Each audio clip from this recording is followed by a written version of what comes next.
Hello, boys and girls. I'm going to read Chapter 10, An Anxious Night. Oh, there's a picture. At first, Ralph's scheme worked. Keith delivered the promised bacon, toast, and jelly. The mice ate sparingly and laid aside the leftovers against the day Keith must leave the hotel. Ralph's mother continued to worry about tipping room service. I want to do the right thing, she insisted. There must be some way we could manage a tip. The mice dared not leave the nest to search for small coins that might have rolled under the beds and dressers. It was late in the afternoon when Ralph heard Keith and his parents returning to their rooms. Very quietly, so that his toenails did not make scrabbling sounds in the woodwork, he slipped to the knothole and peeped out in time to see Keith flop down on the bed. Do I have to go down to the dining room for dinner? Keith asked his mother and father. I'm not hungry. Uh-oh, thought Ralph. There goes dinner. I told you not to eat that whole bag of peanuts so close to dinner time, said his father. I didn't eat all of it, said Keith. That's good, thought Ralph. At least there would be peanuts for dinner. You'll feel better after you get washed up for dinner, said Mrs. Gridley. Hurry along now. When his parents had gone into room 216, Ralph noticed that Keith seemed to drag himself off the bed. He walked to the wash basin, turned on the cold water, moistened his fingers, and wiped them over his face. Then he turned off the water and gave the middle of his face a swipe with the towel, which he returned to the towel rack in such a way that it immediately fell to the floor. Keith did not pick it up, but there was nothing unusual about this. Boys rarely picked up towels. What was unusual was that Keith returned to the bed, where he sat down and stared at the wall. He did not play with his cars, nor did he eat the rest of his peanuts. He just sat there. Ralph stuck his head out of the knothole. Anything wrong? He asked. Oh, hi, answered Keith listlessly. I feel sort of awful.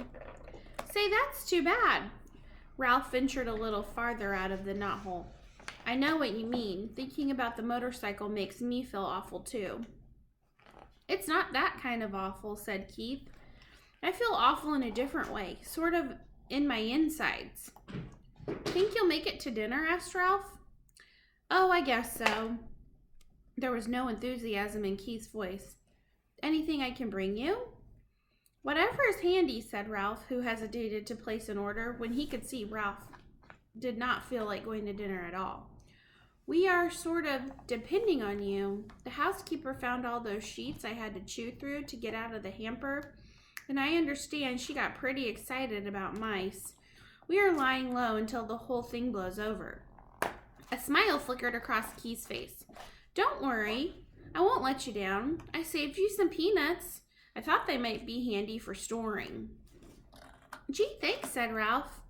Keith got slowly off the bed and poked the peanuts one by one through the knothole. When he had finished, Ralph popped out again and said, Thanks a lot. Keith smiled feebly and flopped down on the bed once more. Ralph went to work, moving the peanuts away from the knothole to make room for whatever dinner Keith brought. He felt it would be fun to be surprised by the menu this time. It was something of a shock to find that dinner, which was stuffed through the knothole much earlier than Ralph expected, consisted of a couple broken soda crackers. Ralph poked his head out to see if more was coming, but Keith was getting into his pajamas.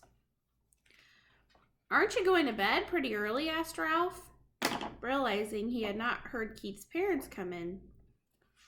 I felt so awful I couldn't eat, so they told me I had better come up and go to bed. Keith tossed his shirt on the foot of the bed and pulled on his pajama top. When his head emerged, he said, I'm sorry about your dinner. It was the best I could do. All I had was a little soup.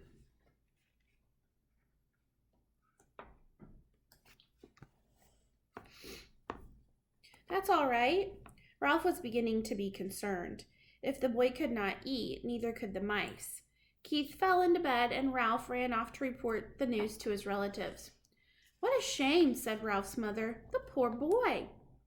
Oh dear, whatever shall we do? Cried Aunt Dorothy. Our very lives depend on him. The little cousins huddled together, big-eyed and frightened. Yes, what about us? Asked Uncle Lester. How are we going to manage if he doesn't bring us our meals? It isn't safe for us to go out pilfering when the housekeeper has declared war on mice. I knew it was a mistake to depend on people, said Aunt Sissy. We'll manage somehow. We always have. Ralph's mother was trying to be brave, but Ralph could see how worried she was. Victoria, I'm almost done, okay? I'm still reading. After all, he did bring us a supply of peanuts. We should be grateful for that. He didn't bring many peanuts. Uncle Lester did not sound the least bit grateful. The greedy fella probably felt ill from stuffing himself with nuts. He should have saved for us. Serves him right. Now, Lester, fussed Ralph's mother. The boy had to eat his own peanuts. Had a right to eat his own peanuts. But I do wish he had not been quite so hungry. Ralph returned to the knothole, and Keith was lying in bed with his sports car in one hand. How do you feel now? Asked Ralph. Awful, answered Keith. Before Ralph could reply, footsteps in the hall warned him that Keith's parents were coming. He drew back inside the knothole where he could observe without being seen.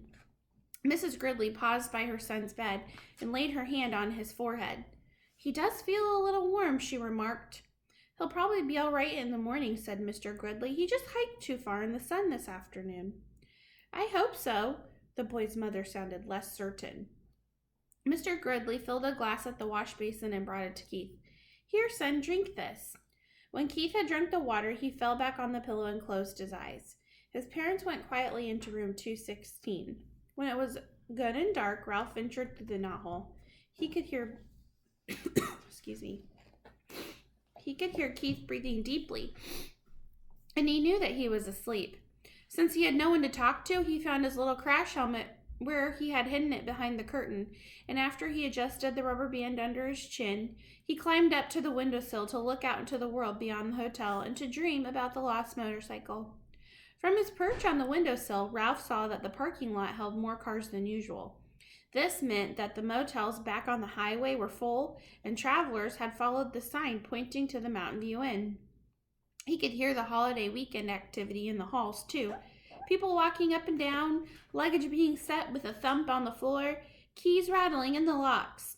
Gradually, as the night wore on, the hotel grew silent, more silent than usual, for now even the second-floor mice were quiet. There was no scurrying, scrabbling, or squeaking inside the walls. In the silence, Keith tossed in his sleep and mumbled something that sounded like motorcycle. In a moment, his mother slipped through the doorway, pulling her robe on over her nightgown. Ralph hid behind the curtain, peeping out just enough to see what was going to happen. She laid her hand on her son's forehead and murmured, "Oh, dear." Almost at once, she was joined by Keith's father, who was tying the belt to his bathrobe. "What's the trouble?" he asked. "Keith has a fever," answered the mother. "He's burning up." Ralph was shocked. The boy was really sick. It was not too many peanuts or too much hiking. The boy was really and truly sick. The father turned on the lamp on the bedside table, and he too laid his hands on his boy's forehead. Keith opened his eyes. "I'm so hot," he mumbled. "I want a drink." His mother pulled back the blanket while the father brought a glass of water and held up his son's head so he could drink part of it. Ralph watched anxiously, but this time he was not selfishly concerned about room service. He was concerned about Keith, the boy who had saved him from a terrible fate in the wastebasket, and who had trusted him with his motorcycle. The boy who had forgiven him when he had lost that motorcycle, and who had brought food, not only for Ralph, but for his whole family. "We had better give him an aspirin to bring down his temperature," said Mrs. Gridley. Mr. Gridley started toward room 216, stopped, and snapped his fingers as if he just remembered something. "I took the last one back in Rock Springs, Wyoming," he said. "I had a headache from driving toward the sun all afternoon. I meant to buy some more when we stopped, but I didn't think of it again until now." "I should have thought of it myself," said Mrs. Gridley. "I knew we were almost out." "Never mind, I'll get some." Mr. Gridley picked up the telephone, listened, shook it, and listened again. "That's peculiar. The line seems to be dead." "They must disconnect the switchboard at night," said his mother. "But surely there is someone on duty at the desk downstairs. Every hotel has a night clerk." "I'll go find out," said the father, and he slipped out the door into the hall. I'm so hot, mumbled Keith. I'm so hot. His mother wrung out a washcloth in cold water and laid it on her son's forehead. You'll feel better as soon as we get you an aspirin, she whispered. The minutes dragged by. What's keeping him, thought Ralph. Why doesn't he hurry? The old hotel snapped and creaked.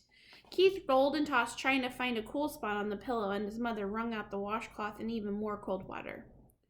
When's Dad coming? Asked Keith, his eyes bright and his cheeks flushed. In a minute, soothed his mother. He'll be here in a minute. I wish he would hurry, thought Ralph. Still, the minutes dragged. Finally, footsteps were heard in the hall, and Mr. Gridley returned to room 215. He's here with the aspirin, whispered Mrs. Gridley to Keith.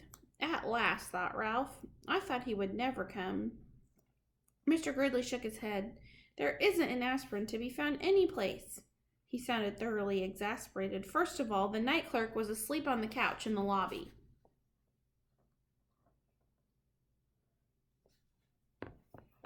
I had a dickens of a time waking him up, and when he finally did manage to, he couldn't find any aspirin anywhere. Oh, no, exclaimed the mother. Oh, no, echoed Ralph's thoughts. What about the little gift shop in the lobby? They must sell aspirin. Locked up tight, and the clerk went home with the key, answered Mr. Gridley. Oh, dear. The night clerk was really very nice about it. He even came up and looked in the housekeeper's office. How far is the nearest drugstore? 25 miles back on the main highway, answered the father, and it closed at 10 o'clock, and it doesn't open until the morning. The mother held her watch under the lamp. And it's almost 1 o'clock. It is hours until morning. She crossed the room to wring out the washcloth again. What shall we do? What can we do? Asked the father helplessly. I even telephoned the doctor, but there has been a bad accident back on the highway, and he can't come.